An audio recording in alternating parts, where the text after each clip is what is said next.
Hello, hello. It's a beautiful morning. There's a little breeze in the air.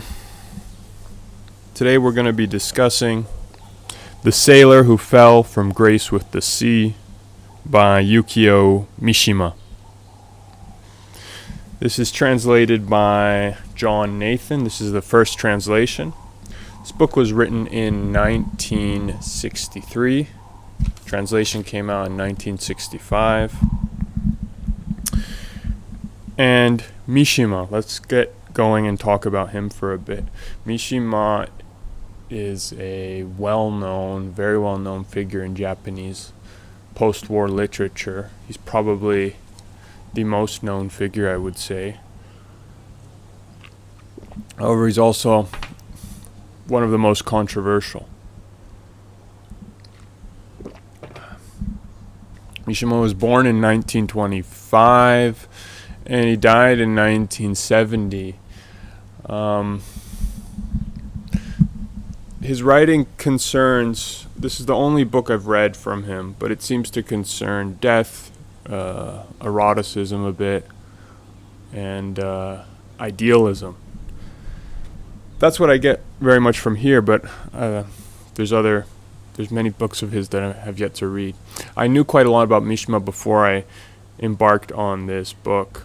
Before I read it, I actually watched the Paul Schrader Mishima Life in 4 Chapters movie, which is an excellent artsy biography, one of the most interestingly filmed and directed biographies I've seen.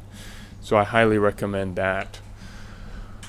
But he died in 1970. As later in his life, he was grappling with very much far right and ultra-nationalist ideologies. Those start to become quite evident in his works, and he very much is often seen as a bit of a reaction against Western imperialism, against the state of post-war Japan. And he died in 1970 after he attempted to overthrow the government, and then he committed seppuku, so ritual disembowelment. So he's a controversial figure, as we know. But that's enough about Mishima for now. Now we're going to get to another part of Mishima. We're going to get right into the kernels, the nuggets of his mind in The Sailor Who Fell from Grace with the Sea. This is one of the more known. It's a well-known book by him. It's a short novel, and it concerns these 3 characters primarily: Noboru, Fusako, and Ryuji. Now, Fusako. Now, Fusako is a widowed woman in her early to mid-30s. She's been widowed for about 5 years, and her son, Noboru, he is 13. So he also doesn't have a father. Ryuji is a sailor who Noboru idolizes. Noboru is quite obsessed with ships, everything naval. He's quite knowledgeable in regards to that. And this sailor, Ryuji, comes into their lives. And Noboru idolizes him initially. He idolizes him as this masculine figure who a lot of idealism is projected onto Ryuji. The idealism that we would know from being a sailor, having to brave these storms, being a real rough person, taking the bull by its horns, we could say. And Noboru initially idolizes him for that. And Fusako engages in a relationship with Ryuji quite quickly. They're quite drawn to each other. And Noboru as to how this affects Noboru, it definitely does affect him. It's in an interesting way, though, because he seems very much okay with the relationship. It's not a case of there's nothing overtly Freudian in this, where Noboru feels like this other man is taking his place, I would say. But there is a bit of a tension for Noboru as to whether Ryuji will uphold this idealism that he has projected onto him. Now, Noboru has a gang of buddies who's headed by the chief. And these are youngsters around his age, 13, who are disillusioned with the formalities and conventions of the world. So they're 13, they're not that young. They have a bit of an understanding of the world, and they're starting to develop their own philosophy. And they cling on to an idealism that is masqueraded as rationalism, as a rational philosophy. And it's described primarily as aesthetic, which is interesting. And this is very reminiscent of Nietzsche in many ways, that what is good, what looks good, what we believe to be beautiful, this is the truth, this is what we should pursue. It's interesting that idealism and rationalism, or even objectivism, can seem to be quite close to each other, quite synonymous. But that is the lens that Mishima chooses to pursue and show idealism as. Now, there's also the setting is post-war. However, I think it initially when I read it, I thought it's maybe implied that Noboru's father died in World War II, but after reading it again, I don't think that that really adds up. Primarily because Ryuji, who is around the same age as Fusako, probably would have served in World War II, and it's there's no evidence of that. In fact, what's more likely the case is that Ryuji was just coming out of school when World War II, or he was still in school when World War II was happening. So to me, the novel is pretty contemporary to when Mishima wrote it, so late 1950s. Now these kids, it's interesting, the post-war setting, these kids seem quite mollycoddled. They seem quite like they have everything going for them, these youngsters that are disillusioned with the formalities of the world. They seem to live quite good lives. Noboru is definitely from a wealthy family. His mother, Fusako, runs a very big luxury goods store, and she gets clients that are super actors and actresses, very well-known, wealthy people. However, these youngsters who are disillusioned, they turn a bit more towards a harsh and stark and bloody reality, and they're quite cruel. There are some things that these boys do and say that are quite cruel, quite evil, even, you might be able to say. And it is because of this delusionment with this post-war pacification, how just westernized and sanitized this culture may feel to some people, and how rootless it may appear. Now this is where you can easily see how Mishima can slip into far-right ideology.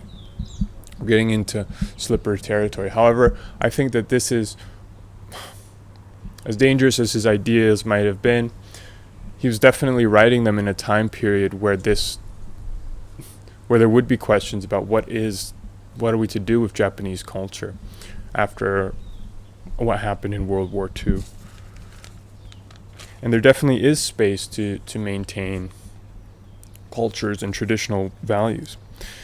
However, with Noboru, there's also I also get a very pronounced sense of yearning for a martial society, yearning for war, in a way, yearning for at least maybe not war but adventure, something, a very, very masculine drive from Noboru. Even though him as a character, he's very, very, as I mentioned, mollycoddled and a bit tepid, very he seems very meek as a character, but I think he seems to project and wish for that sort of masculine and idealized life. There's also this rawness to the youth. Perhaps and Mishima does something a bit interesting, maybe, that perhaps the youth are in some ways able to discern a certain truth about the world, at least a truth to them, and project it onto the world. And this truth is an idealism that might just be true for these children, for these adolescents,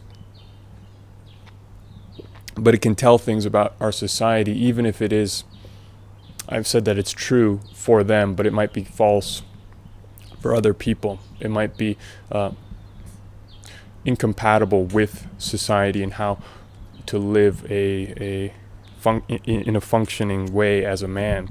And I think that's where Ryuji's character has to confront something, because in Ryuji's character we do see that he hasn't, or at least had this drive for this great cause, to become a great person, to become seems ridiculous, but to become something, legendary.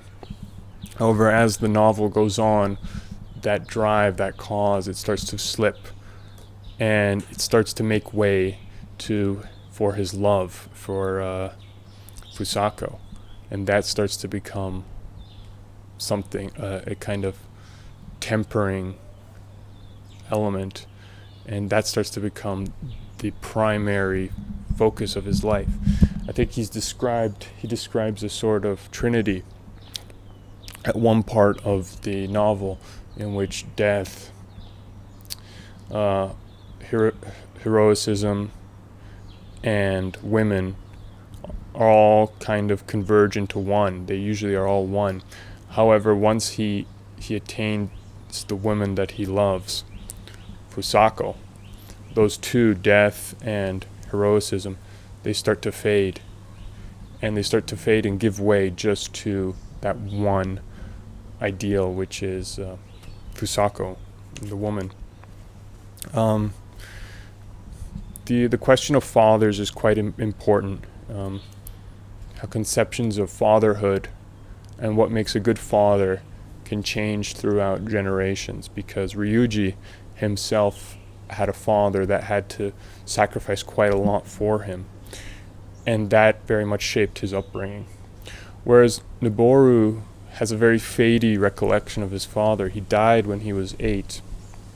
So this idea of what he could picture as the ideal father, the man, is definitely a bit faded and distorted, unsure.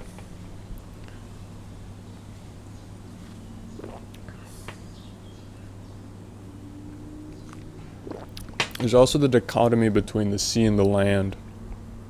The sea very much seems to be a space of idealism, a space of new horizons and generating possibilities.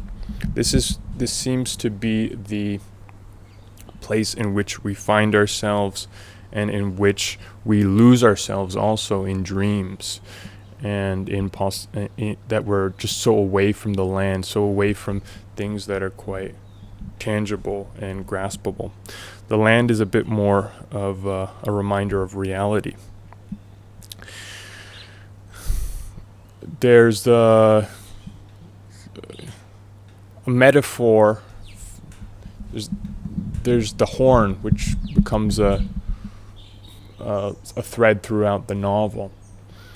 The sea horn, the horn on the ship, which constantly blares at various times in the story. And this is a sort of, I think, an existential reminder, a call towards a sense of idealism, a call towards the sea. That's how I read it. And this horn, it seems to cut through everything. Whenever something is happening and the horn blares, everything gives way to the horn. It's a bit of a siren call, almost. And a quote that goes over the horn. Now, Mishima's writing is incredibly beautiful. It is there, and this is a great translation, I'm sure. He stacks so many beautiful metaphors. However, it doesn't feel too purple prosy. It's just so rich, so lush, so beautiful, the writing. Yet the story flows so well, and it has a very, very personal psychological element to it as well. So, for the horn, suddenly the full long wail of a ship's horn surged through the open window and flooded the dim room, a cry of boundless, dark, demanding grief, pitch black and glabrous as a whale's back, and burdened with all the passions of the tides, the memory of voyages beyond counting, the joys, the humiliations. The sea was screaming. Full of the glitter and the frenzy of night, the horn thundered in, conveying from the distant offing, from the dead center of the sea, a thirst for the dark nectar in the little room. Many beautiful metaphors and passages within Mishima's book. This was a book I thoroughly enjoyed. It's not incredibly long. It's about 180 pages. It reads in a way incredibly beautiful, but also very noxious.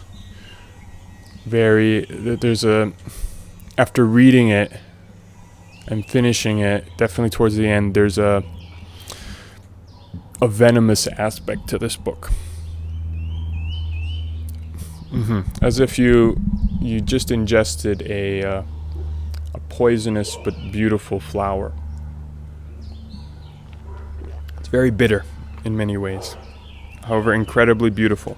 And you can see some of Mishima's ideas here that are a bit more controversial, how they're kind of brewing within this character.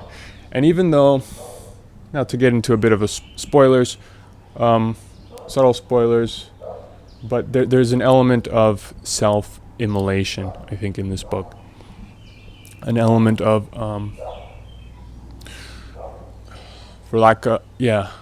self-destruction. Even though that doesn't overtly actually happen in this book, especially towards the end, there seems to be a renouncement that is happening in Ryuji's character, at least. And I think most of the novel is him renouncing. And in a strange way also Noboru slowly accepting. And for him also, he has made a renouncement to fathers. And because of that, the story has a kind of strange, like a suicidal element to it, self-destructive element to it towards the end. But that's what I thought about Yukio Mishima's A Sailor Who Fell. The Sailor Who Fell from Grace with the Sea. Excellent, beautiful novel. I will be reading much more of Mishima's works. Take care.